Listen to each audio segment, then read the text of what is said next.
Hello, how are you doing today? I am going to read out loud this chapter 7, and chapter 7 is the early years of Suzanne Blum, who is called Maitre Blum, Maitre Suzanne Blum, and this is her picture. Okay, so, and just so you know, she is the lawyer that came to be the lawyer of the Duchess of Windsor, and the way she gradually kind of took over the life of the Duchess of Windsor and her estate, and she just the Duchess was 76 years old when their paths crossed. She was the Duchess's lawyer. She became the Duchess's spokeswoman. There are a whole lot of things about this lawyer. Excuse me, forgive me. She ended up changing the will of the Duchess. The Duke left the Duchess of Windsor with a lot of money. She left her with the chateau in France. She left her with another spare home called the Mill. He left her with a lot of money and a few people around him. He wanted them to make sure she was taken care of. He had all the provisions made in his will. But over time, about a year after the Duke had died, Wallis Simpson was already suffering with some illnesses. She had a couple of good years after he had died, but they weren't her best, healthier years. But she was starting to get sick too. She lived to be 90 years old. She lived until 1986. But this lawyer is something else. You couldn't have put two opposite type of personalities together, but somehow or another, for 14 years, these two lives had crossed paths, and they were the most, as Hugo Vickers describes, the most unlikely pair to be put together. As you can see, look how the Duchess is. She is very fashionable, and she was always well put together. She had the best of jewels that the Duke of Windsor had provided her, and look at how this woman is. Look how she dresses. I mean, she doesn't dress as fancy, but she's got a whole different, we're going to get into how she came to be. It's more biographical in this chapter of Suzanne Blum, which is the Maitre. Suzanne Blum means she was the lawyer or the esquire for the Duchess. So, and this is just her. These are she's very plain.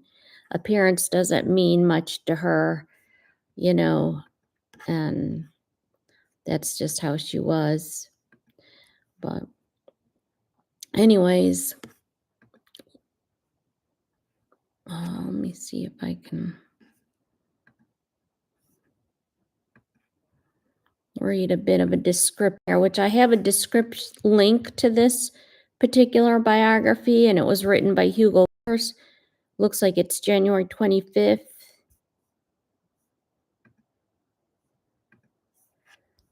Of 1994. Hugo Vickers has been following the Duke and the Duchess for a very, very long time. He has invested a lot of time in studying the archives of this couple, and he's even had moments where he got to meet them in their later years. So that's why I think this book is really good.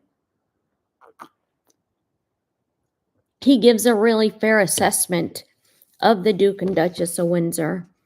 See, I think that's all my notes are. But eventually this lawyer, she came to become the Duchess's captor, and she wanted to be the keeper of their story, The Duchess wanted all the letters that they had written to go back and forth. The letters they wrote to each other going back and forth, she wanted them to be given, either destroyed or given to the royal family archives. But the Duchess, this lawyer, I forgot what she did with them, but she really wanted to be the keeper of their story, even their love story. So I just think this lawyer was a piece of work. I'm going to go ahead and get started reading on it. Just so you can recap. But again, the Duchess of Windsor and Suzanne Blum were the two of the most unlikely people to be thrown together in life. They had nothing in common, whether in background, temperament, style, mutual interest, or anything else. The rise of Maitre Blum coincided with the Duchess's fall. Blum would become the Duchess's captor, spokeswoman, and keeper of flame and the key. She would change the Duchess's will, altering the disposition of it, lodge what I suspect to be a forged letter of authorization with the tame notary, take the Duchess's name in vain in respect to what she wanted published, and pronounce herself to be the Duchess's friend and protector. It is one of the most sinister relationships ever formed between lawyer and client. And when you read this book,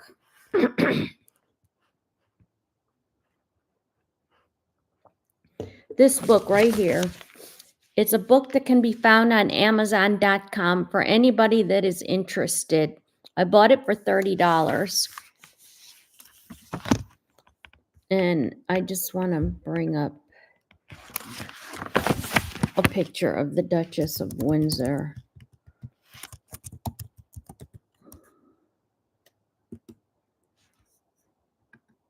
Because it's so, so sad. It really is very sad.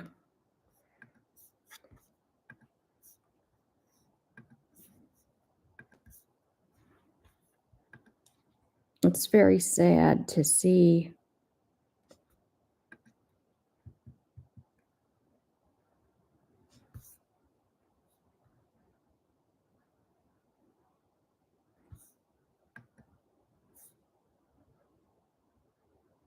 Okay, we'll do that. There's the Duchess of Windsor right there. It's so sad, really, to me. I think it's very sad. This is 14 pages. Suzanne Marguerite Blumel was born in Niort, France, on the 24th of November, 1898, the daughter of Joseph Blumel, a merchant, and his wife, Emily Cahan. The family came from Alsace, but after 1870, Suzanne's father and two brothers have been brought up by Jesuits during the German occupation, left their family and possessions, and fled to France to avoid becoming Germans. Suzanne had a brother, Andre, also later a lawyer, to whom she was close. They later changed the family name to Blum. Suzanne was educated at the universities of Poitiers and Paris. She became a lawyer at the Court of Appeals in 1924. They became lawyers at the Court of Appeal in 1924, was secretary of the Conference de Stage from 1925 to 1926, and lawyer at the Ministry of Foreign Affairs, specializing in questions concerned with cinema. It was not easy for a woman to get on in a professional world dominated by the opposite sex. She had apparently been the mistress of an important man. Unlikely as such a relationship must seem to anyone who met her in later life. I speculate that this might have been another lawyer, President Joseph Paul Boncourt, born in 1873. Briefly, a prime minister of France from 1932 to 1933. A man with whom she, by her own account, a collaborator for 10 years. He was active in the labor movement and became a socialist, finally founding the Union Socialist Republic, which merged with the Parti Démocratique Républicain to form PDRS, Parti Démocratique République et Social. He was elected to the Senate in 1931. Among appointments he held, he was a minister of war and a foreign minister. He opposed the formation of the Vichy government. In 1934, Suzanne Blum married Paul Weil, who was another lawyer at the Court of Appeal in Paris.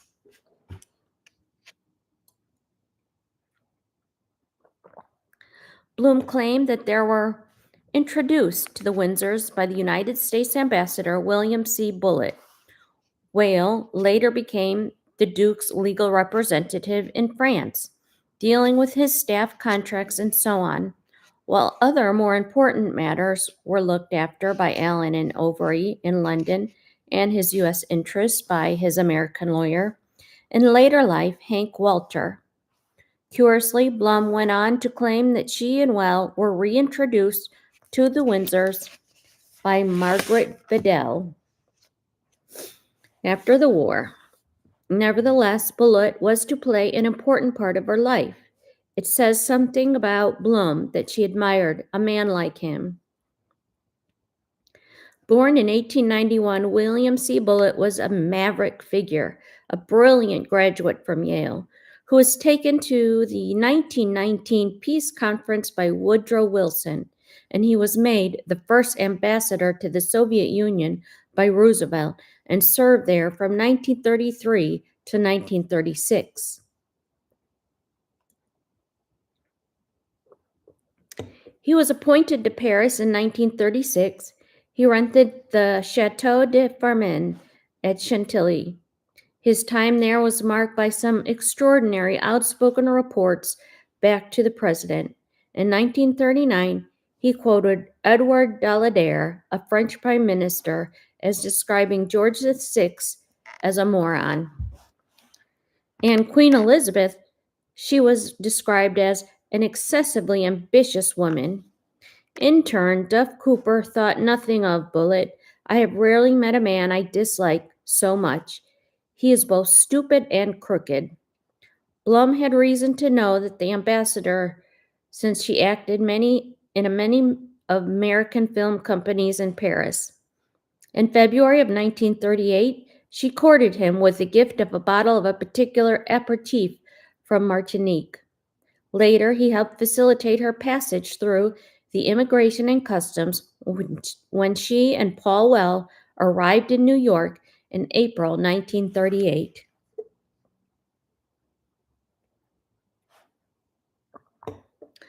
Blum also made friends with the Bullitt secretary, the sinister Carmel Offey. There is a devastating description of Offey in Burton's Hesh the Old Boys. Born in 1909, he was the son of an immigrant from Naples and later became a railroad hand in Pennsylvania, but made his way to Washington, where he became a typist and a stenographer, rising to the position of clerk in the State Department. He joined Bullitt in Moscow when he was 24 and afterwards. In Blum's word, he followed the ambassador as his shadow. Swarthy and short with a handlebar mustache, he looked a bit like Charlie Chaplin.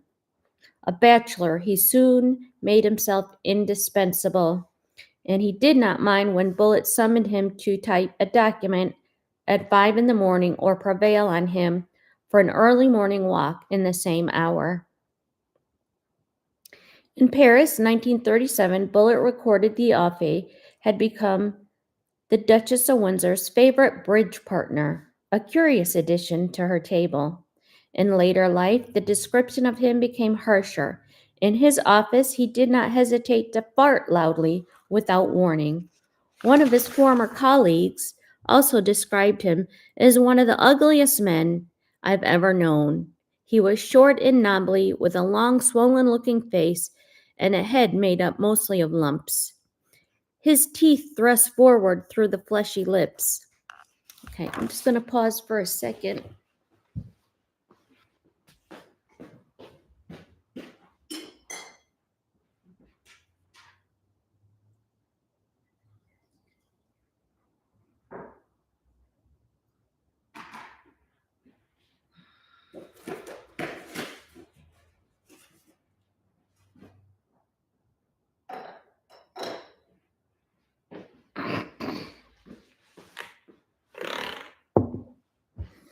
Sorry about that. Blum was soon on the Offay wavelength. She came to address him as the Offay dear, or darling Offie, and wrote to him in English when practicing for her law course in Columbia University, telling him he could choose between receiving love letters from her or requests.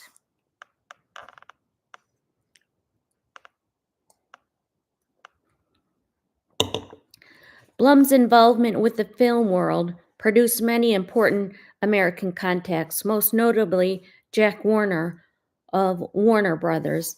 It's odd to find such a dour creature as Blum involved in his magnetic and, in some ways, superficial industry, but involved she was, and until late in life she was a respected guest at the Cannes Film Festival.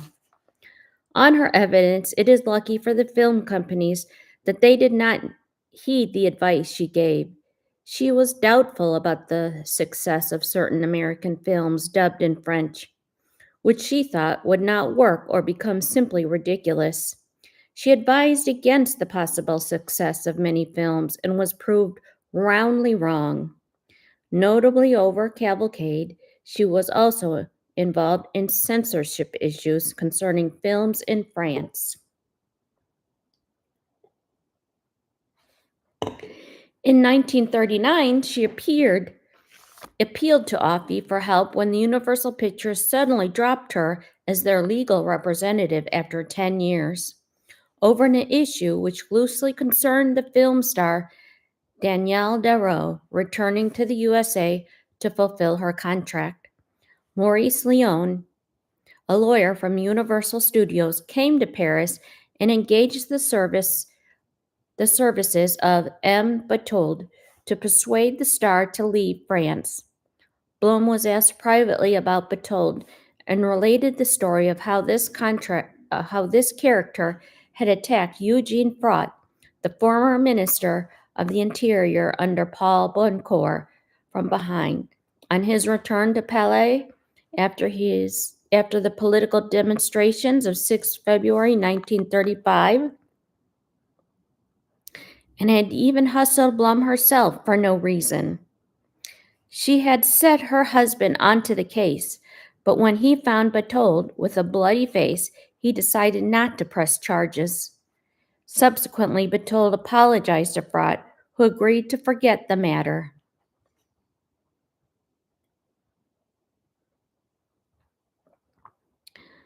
Blum related this story to Madame Butchville, a young woman in charge of cinema matters at the Secretariat of the Presidency of Council, and she reported the conversation to Leone. He thought Blum had asked her to pass on the message. Batold filed a complaint. There was an inquiry which cleared Blum, but nevertheless, she was dropped by the film company. In turn, Blum lodged a complaint against Batold.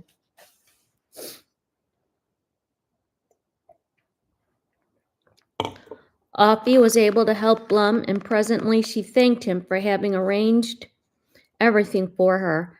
Blum sent further delicacies to the American embassy for the ambassador and his secretary. Much can be learned about the early Blum in her book, written in 1940 to 1945. It's a serious work, but written with occasional wry asides. A style often adopted by a person who lacks a fundamental sense of humor.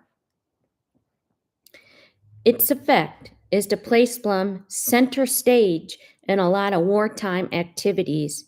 She was clearly a friend of Leon Blum and involved professionally with several film moguls and Hollywood stars. She drops a lot of famous names, yet these figures do not reciprocate in their memoirs. With the notable exception of Virgil Thomson, the American composer who knew and respected her, and Jean Cocteau, who made a passing reference to her in his own diaries. I have I have an ingrained mistrust of Blum based on many contradictory statements she later issued and the many lies she told.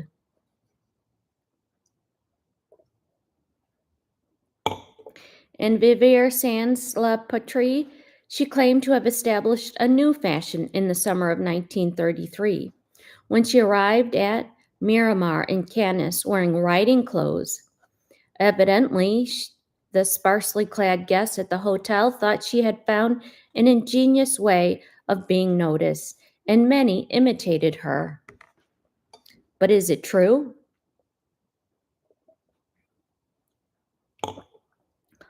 Blum was in New York in the summer of 1939. She was welcome, so she claimed, with a huge fanfare.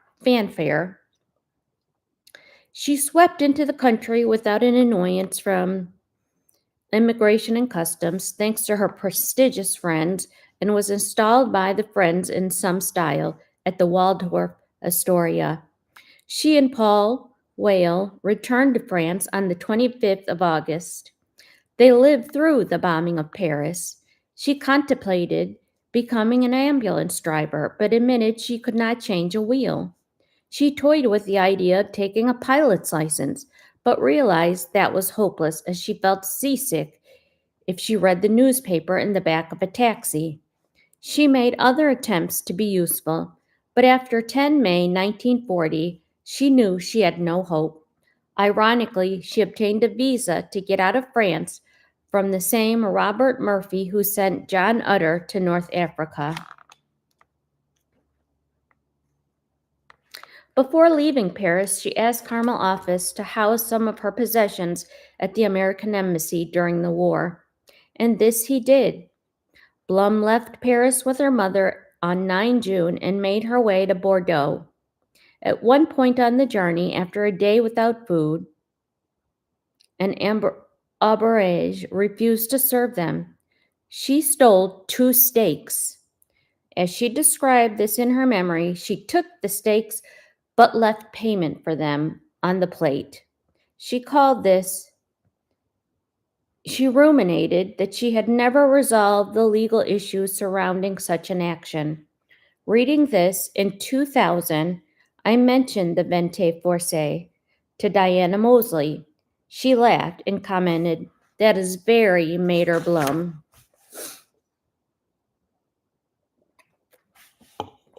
So you can see this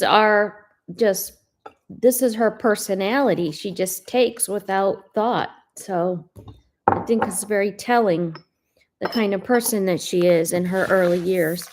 Presently, Blum managed to cross the border with a number of other refugees and reached Lisbon. Here she found Schiaparelli, Jean Michael Frank, and others. She had great difficulty in obtaining a visa, but the United States only did so when Lottie Lawrence, Paris director of MGM, told her that William Bullitt, the U.S. ambassador in Paris, was in Portugal. When the Germans invaded France in May 1940, Bullitt annoyed Roosevelt by deciding to remain in Paris. No American ambassador in Paris has ever run away from anything, and I think it's the best tradition that we have in American diplomatic service. But on 30 June, he left the capital with the Carmel Offie, Robert Murphy, and others. On the 13th of July, they were in Madrid and then went on to Lisbon. Blum claimed that Bullitt was there in connection with issues concerning the Duke and the Duchess of Windsor, but no evidence supports this, and he was in Lisbon for less than 48 hours.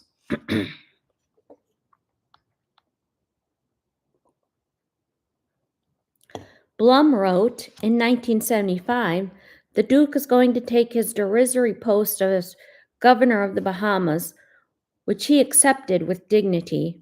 According to her, Bullitt was delayed in Portugal, which gave him time to accompany her to the American consulate and knock heads together. At fortnight later, Blum got her visa. At the same time, Offie gave her back some money she had entrusted to him, which helped her survive and enabled her to give financial assistance to some refugee friends. Bullitt flew to New York and on a Pan Am Clipper on the 15th of July. Another who helped her escape was Hugh Fullerton, the American consul, an elegant man. He worked under Bullitt in the American embassy in Paris. He had a difficult time in Marseille. He gradually was unable to find meat or eat there, and he was running out of shaving cream. He was to be quite an ally to Blum, serving as a conduit for messages from her to her brother Andre, at first over visa applications and later his imprisonment. Fullerton assisted many important figures to escape, including the tapestry collector Marie Cottoli and Max Adler of Sears and Roebuck's. But he and Blum differed over Varian Fry, who helped rescue some of 2,000 escaping Jews, including Marcel Duchamp, Leon Furtwanger, and Heinrich Mann. Fullerton sided with the French government in wanting Fry out of France. When Blum was in New York in 1941, she appealed to William Bullitt at the Carmel office, and Fry should be allowed to remain in France, but in vain. He was deported in August in that year. Despite this, Fullerton and Blum remained friends for many years.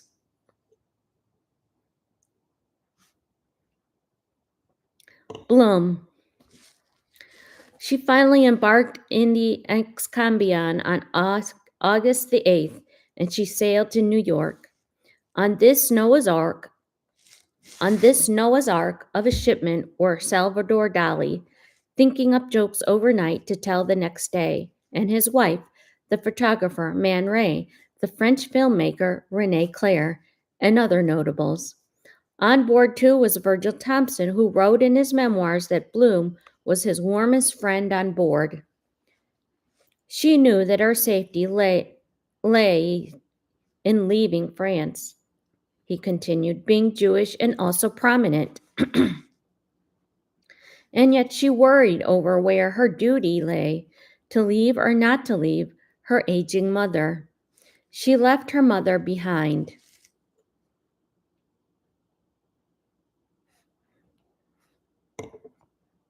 Okay. In her book, Blum claimed she already knew Thompson, having met him with Gertrude Stein and Alice B. Toklas. It is not possible, but there is no evidence to support this in the correspondence between Thompson and Blum. Whatever the case, a firm and lifelong friendship was forged between them. As Thomas put it, so friends we became, and friends we remained.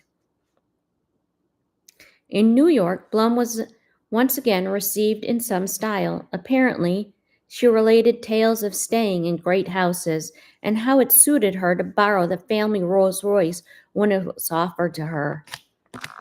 She introduced Virgil Thompson to Herb Alfond, and then serving as a financial attaché in Washington, and his wife Claude. Blum settled finally at the Concord Hotel. She was far from idle. She made friends with Louise Rapkin, the Jewish biologist who became famous for his efforts in helping 30 scientists to emigrate in secret from France during the Second World War. And she went and sent food parcels over to relatives and friends. She also managed to get her mother a visa with the help of Hugh Fullerton. Her mother arrived in America weighing 38 kilograms. Blum was in touch with Franz Peter, Vichy ambassador to Spain, as early as 1941 and thought he was helping her family. But her sister-in-law and nephew were arrested and imprisoned in Perpignan. Then her brother, Andre, was arrested in 1942 and imprisoned for 21 months, first at Perpignan and later at Eval-les-Bains. Pietre refused him funds, and that would have enabled him to eat adequately. At the time, Andre wrote that Pietre was a cruel hypocrite who all but caused him to die from typhoid. After the war, Blum's brother had wrote no more than an ironical letter to the priest who had denounced him. Blum herself recorded that she took a harsher line. Less Christian, I have sworn to chastise those whose accounts my mother and I have spent years of anguish. But, contrary to the way the famous expressions put it, vengeance is a plate to be eaten warm. In the 1950s, I had Francois Pietre at my mercy. He submitted to nothing bad. As for others, for the most part, the justice of men or that of God had already descended upon them.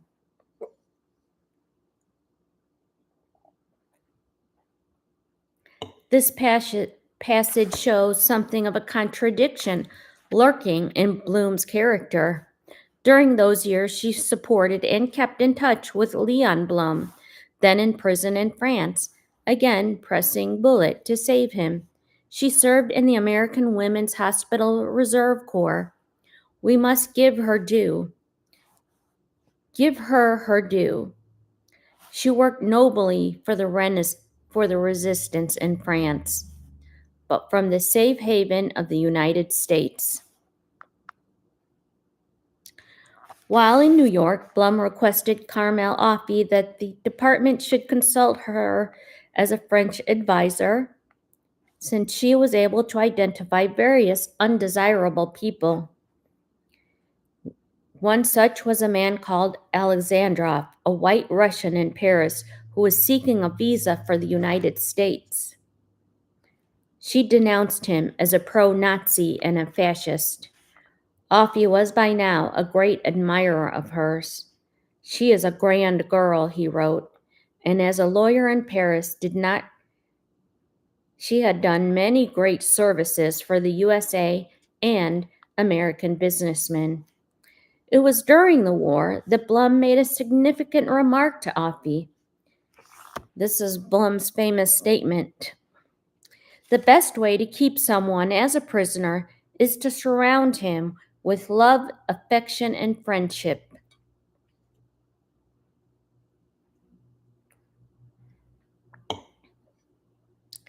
While in New York, Blum earned an MA in international law at the University of Columbia. They asked for her diploma so that she could gain entrance.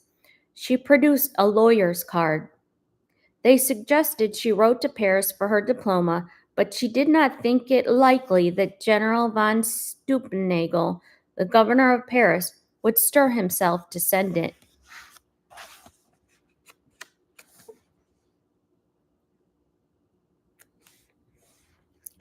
After May 1944, she worked for Jean-Michel Guérin de Beaumont when de Gaulle appointed him as Consul General of France.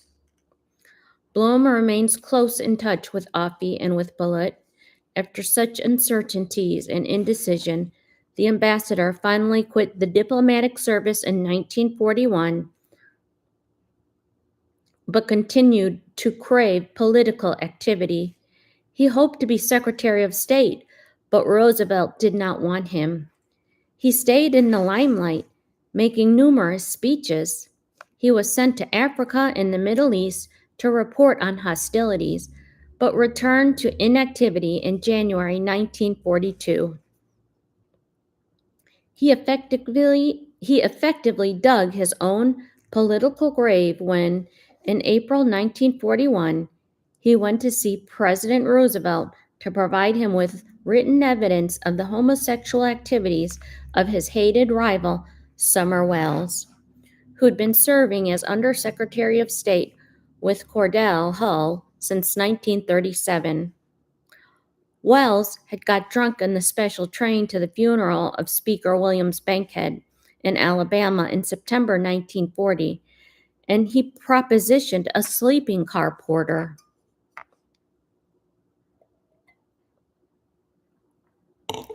The incident had been hushed up, and from then on, Secret Service officers was detailed to accompany Wells at all times to keep him out of mischief. Not always successful.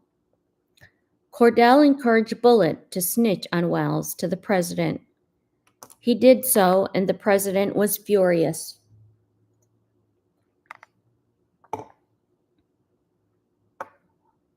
He knew about the allegations and told Bullitt tersely that he did not see any danger of publicity. However, in 1943, Wells was asked to resign and never took public office again. Nor did Bullitt. He stood for mayor of Philadelphia, but without Roosevelt's support, and he lost.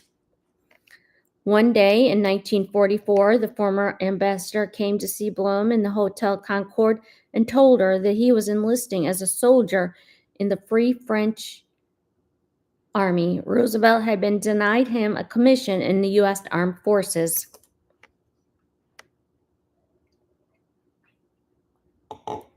He crossed to France, where he was knocked over by a military lorry, which splintered a vertebrae in his back and put him in the hospital. Never again did he walk properly. In November 1944, in French uniform, he reopened the U.S. Embassy in Paris. He also took part in General de Gaulle's victory parade. After Blum's return to Paris, she helped Bullitt with a French edition of his book, The Great Globe Itself, written in 1946. It's a scathing attack on Roosevelt and his foreign policy, though she experienced delays with the publisher, who was obstructed on account of using illegal paper. It was eventually published as Le Destin du Monde in 1948, but was somewhat eclipsed by Viktor Kravchenko's I Choose Freedom. Ironically, Blum's brother Andre Blumel, now at liberty once more, represented the Communist Weekly. Les Lettres Françaises when Kravchenko sued him for libel in the trial of the century in 1949, and Kravchenko won.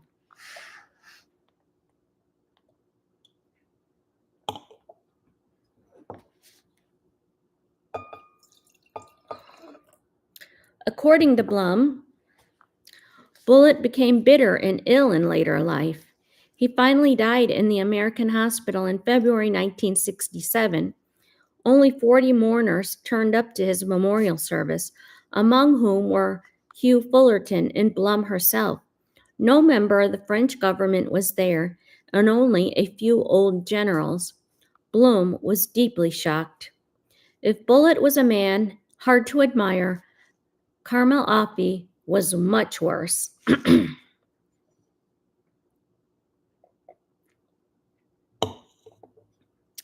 In 1948, he joined the CIA, working for Frank Wisner and assisting former Nazi collaborators to enter the United States with their dossiers sanitized, often with new identities.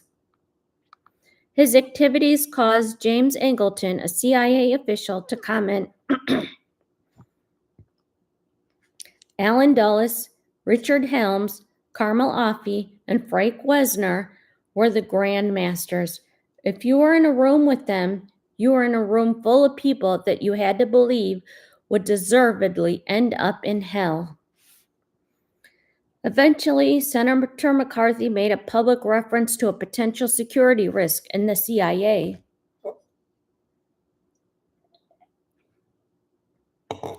Though he did not mention him by name, they were referring to Offie, who had once been arrested in Washington for immoral loitering.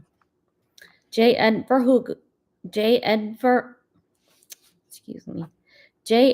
Hoover monitored Offie, and there was suspicion of financial dishonesty and reports of further immoral behavior. In 1953, Allen Dulles ordered Offie to be dismissed from service. Offie continued to operate in a business of one kind or another until he died in the BEA Staines air crash on June 18, 1972. In the spring of 1945, the war was finally over.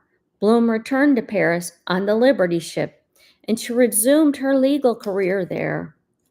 In November 1946, when her re-entry permit ran out, she underwent a medical and a touch of tuberculosis was covered. Okay. Virgil Thompson used to send Blum welcome food parcels.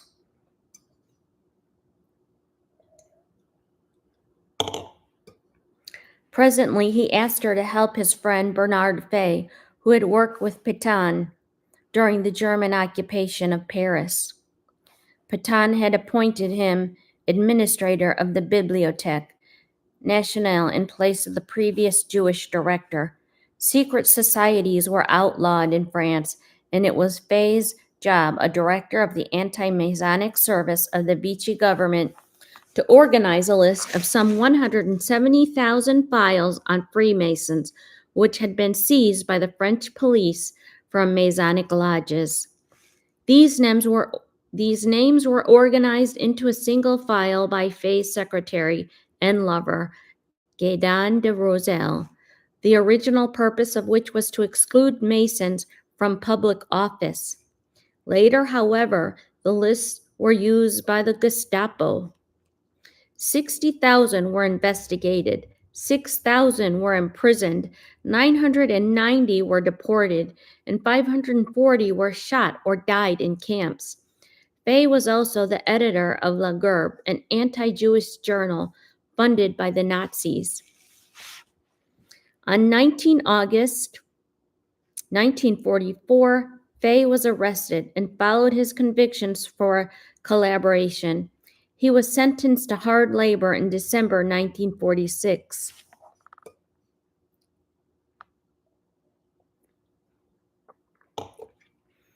Virgil Thompson wrote, Gertrude Stein, to whom I introduced him, had been wretchedly unhappy at his imprisonment. I shall not try his case in this memoir. Suffice to say that Suzanne Blum and Paul Weil, who had no reason to love him, but quite the contrary, had found the trial a travesty and Bernard pitiable. For Gertrude's sake, and out of friendship too, I essayed what little power I could wield. It was Suzanne who helped the most, for she was legal counsel to a ministry, and it was she, unless I am in error, who procured his release from the Ile de Ré, an island fortress where his health was being injured, to a prison hospital on the mainland near Le Mans, and it was from this easier situation, a year later, he escaped.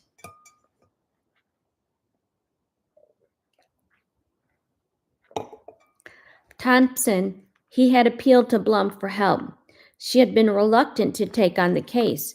She respected Thompson's scruples concerning Fay, but morally felt she could not do anything for him. She was torn between her friendship for Thompson and her distaste for Fay. Nevertheless, she accepted the dossier against him. He was very bad. By February 1947, she was advising Thompson how to help Fay. In December, she sent him trial documents. Later, she heard that her name, that of her husband, Paul Weil, and 10 other lawyers were on one of Fay's lists of so-called Freemasons. They were to be handed over to the Germans. She mused that it might have been for that reason rather than for being members of a chosen race that she and her husband were robbed of certain possessions while they were away in the United States. It's hard to prove that Blum was a Freemason, but given that she was a high-powered lawyer, it is not impossible. However, it would have been once the minor lodges and not an influential one, since the main Masonic lodges did not admit women. Thomas Dilworth, a co-editor of the letters of Gertrude Stein and Virgil Thompson, suggested, I do not know whether Blum was a a Freemason. But if BF put her on the list of Freemasons, then she probably was. Fay was a good scholar. In October 1948, Fay's life sentence was reduced to 20 years, making him eligible for freedom in a general amnesty. But he was denied an amnesty because Alice B. Toklas, causing Alice B. Toklas to ask Thompson whether it was now time for an intervention by Blum. In January 1951, Blum was working on the case, seeking a pardon for Fay, but apparently due to an intervention by Chief Rabbi in Paris, President Aurel himself vetoed it. I don't know how correct this report is, wrote Thompson on Toklas. If so, that is where Suzanne Blum should have been on the job. As related in his memoirs, Thompson was not sure if Blum affected Fay's eventual transfer from the Ile de Ré to the prison hospital, Le Mans, but it was most likely her work. The following September, Alice B. Toklas secured Fay's escape from Le Mans by selling 2 Picassos and some drawings and hiring 6 men who entered the hospital dressed as nuns and removed them. He escaped to Spain and moved to Fribourg in Switzerland, where here he worked as a lecturer under the name Philippe Canat. In 1958, he was given a pardon by François Mitterrand and then the then Minister of Justice, and allowed to return to Paris, where he continued to lecture until being forced to resign during the student revolt in 1968.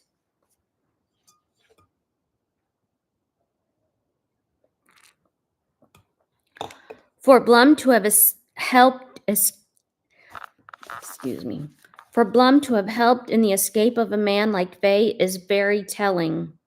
She was a Jewish lawyer and possibly also a Freemason, coming to the aid of a man who had endangered both Freemasons and Jews. This says much about Blum's pragmatic approach to life, putting her ambitions before moral and ethical concerns. Blum acquired the reputation of being one of France's toughest lawyers. During her long career, she represented Warner Brothers against the composer Igor Stravinsky, converting his damages from $1 million to 1 franc. She represented 20th Century Fox, MGM, and Charlie Chaplin and Walt Disney. In 1947, she defended Alique Wellier in complicated legal wranglings with her former husband, Paul Louis Weller, the man who housed the Windsors at the Rue de la France Faisanderie in Paris. When Weller was imprisoned at the beginning of the Second World War, he sent his wife and son, armed with money and a considerable cachet of jewels, to seek sanctuary in the United States. Alique Weller, a former beauty queen from Greece, had been worn down by her marriage to the dynamic figure.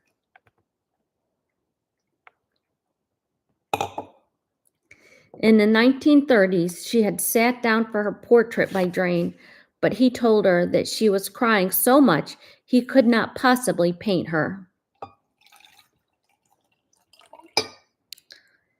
Alique went to Reno in 1943 and obtained a quickie divorce.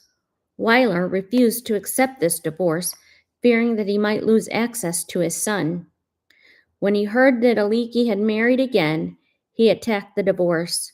In December 1948, Blum and Alique Weller lost the case as a result of Weller succeeding in turning Alique into a bigamist in France.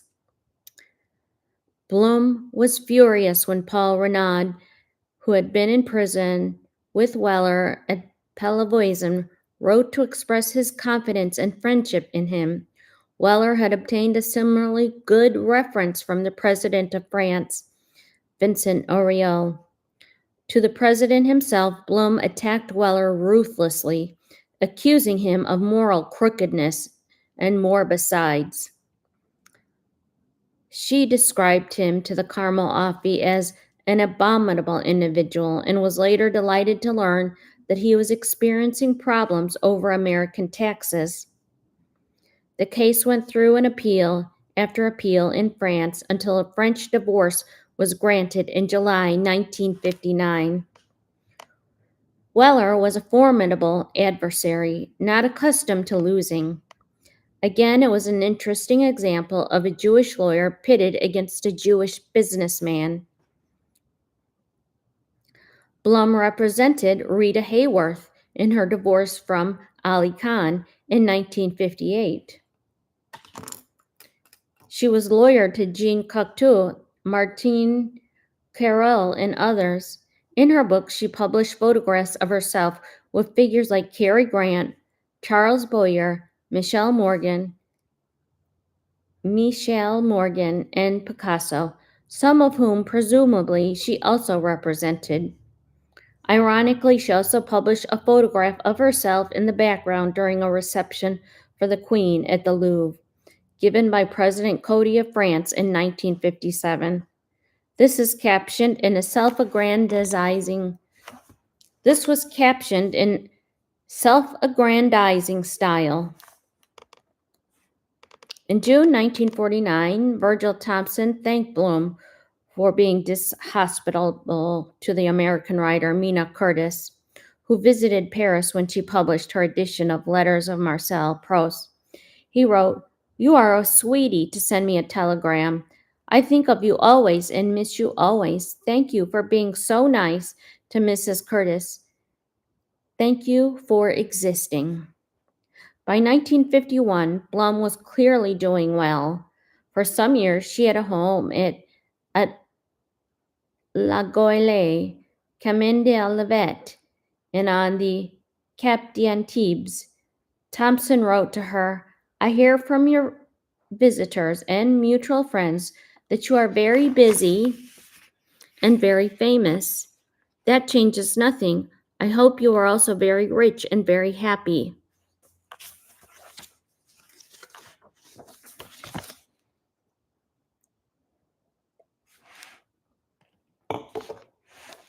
That changes nothing. I hope you are very rich and very happy. In November 1955, Blum intervened on behalf of Alice B. Toklas, again at the request of Virgil Thomson.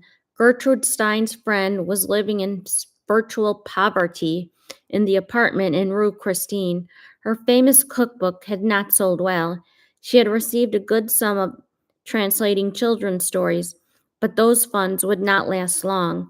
A childhood friend, Mrs. Corbett of San Francisco, formerly a Miss Lewis, had visited her and offered to present her with a substantial check, but Miss Toklas had declined on grounds of pride. But when Thompson told her that Blum had written to Mr. Corbett independently, her eyes lit up. In January 1956, Alice B. Toklas was able to write to a friend, "Winter was mild until a week ago, but it has commenced. There is a question of my having more adequate heat." In 1966, Blum represented the Russian pianist Alexander Brailovsky, who specialized in Chopin. When a magazine urged its readers to boycott his performances, they claimed, possibly with some reason, that he was past his best. Blum sought support for her case from Thomson, and he also endorsed it. Lelaine de Rothschild lived at the center of Paris life for many years. A wise and invariably positive person, she had no illusions about Maitre Blum. She described her as dangerous and was horrified that Blum went on to make the Duchess of Windsor her prisoner. Okay, that's quite telling. You can see the personality, the developing. She helps who suits her. It's just, okay, this is a dreary kind of chapter, but I'm just going to push through and read it. Blum's first husband, Paul Weil, lived until 1965, after which Blum took on the role of representing many of his clients, including the Windsors. Okay, we're getting into the part where how she comes in the circle of the Windsors. In newspaper interviews, Blum sometimes claimed that she had met the Windsors at parties in the 1930s, and this seems most unlikely. In August 1967, she married General George Spillman, a widower who had served with a distinction for 28 years in Morocco, Algeria, and Indochina as a Secretary General of the North African Committee under General de Gaulle. It would appear that Blum had been a very close friend of General Spillman since at least the late 1940s, since he had arranged that he should rent Virgil Thompson's apartment at 17 Quai Voltaire immediately after the war. In letters between Thompson and Blum, there were many cryptic references to the general as her friend. Even while Paul Weil was still alive, the handsome general could be found staying at Blum's summer home on Cap d'Antibes. One of Spillman's later posts was to be president of the Musée de la Légion d'Honneur in Paris, which is significant. He lived until 1980. Blum enjoyed a secondary career as a writer of detective fiction. She published 3 books under the pseudonym L.S. Karen, and she went on to write some books, which are in French. I'm not going to pronounce them. Skip over that part. Her 1973 novel was generally believed to have been inspired by Daisy Fellows, a well-known socialite and client of Blum's, who had generously bequeathed her Nelson's desk on her death in 1962. Blum advertised this as a lucid, if cruel, book which accuses and condemns and grants no pardon. She denied that Miss Fellows had inspired it. Caroline Blackwood left a memorable description of Maitre Blum as she observed her in 1980. A novelist and a literary critic of distinction, Caroline possessed an almost witch-like perception of evil. Her approach to life was very dark. Every silver lining has its clouds was a favorite line of hers. Caroline captured the essence of Blum without the biographer's strict adherence to established facts. Caroline was no great admirer of Blum's fiction. She was surprised that literary figures such as Julian Green, the homosexual novelist and diarist, and Jean Louise Curtis, winner of the Prix Goncourt, had given them enthusiastic reviews, until she was told that Blum represented substantial elements of the French publishing world.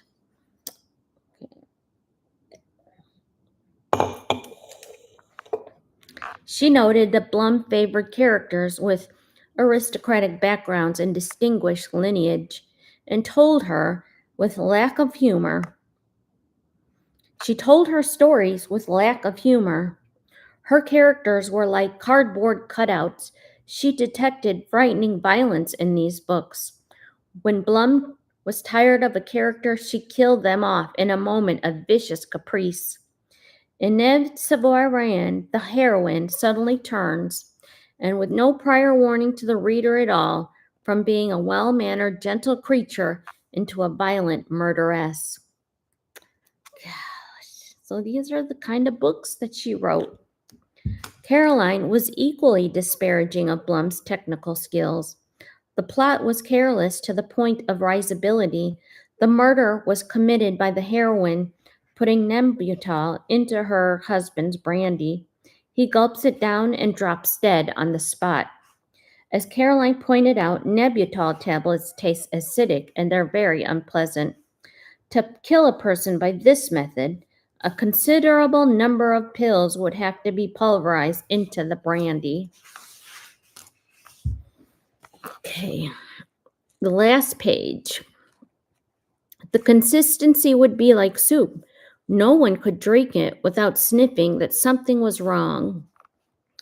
Assisting Maitre Blum in her office at 53 Rue de Verne were various other figures, notably Maitre Jean Lisbon.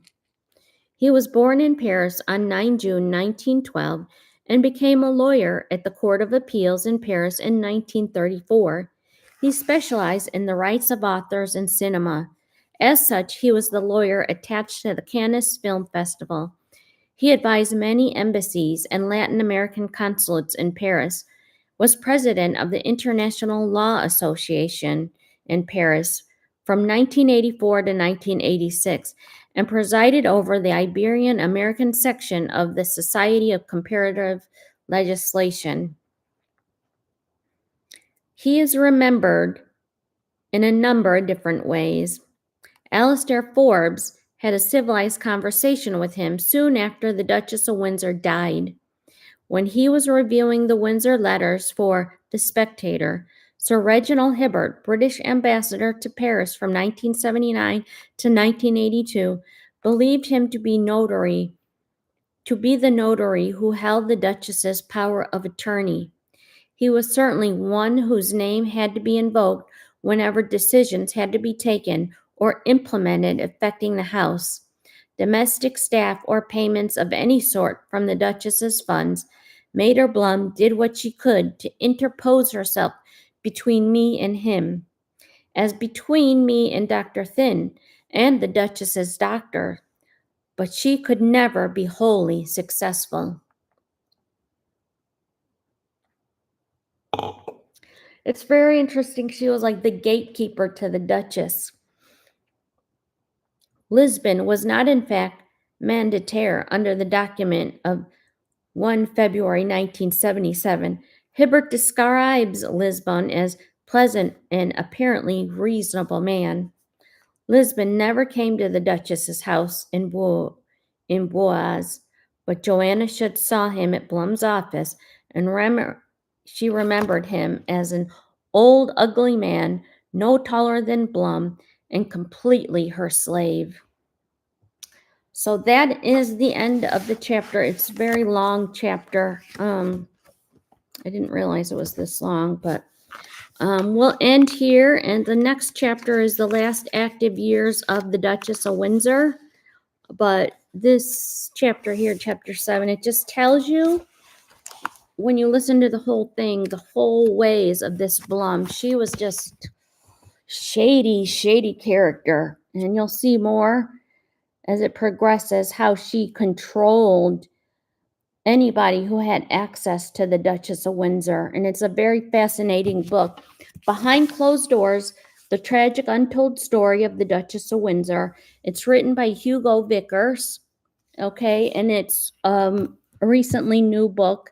And he does a very good, he's very credible. He has a very good account of it. So anybody that wants to listen to it or read it, go buy the book on Amazon. It's $30. Look for it in the library, or wait for it to come out on Audible. Hopefully it will be on Audible and you can listen to it. But right now, I'm trying to read it out loud for people because it is a very important piece of the puzzle to the British royal family. I think had there been better communication, that's such a different time, no judgments on the royal family, but it was a very different time. He was a former king. He left her with a lot of money, but anytime you're 90 and above or 85 and above, you're very vulnerable. And this lawyer, in my opinion, just took full advantage of it and gradually gained access to her and controlled anybody coming in and out. And she had a nice circle of friends that really cared about her. So you'll hear more about that. Thank you very much for listening and have a happy new year.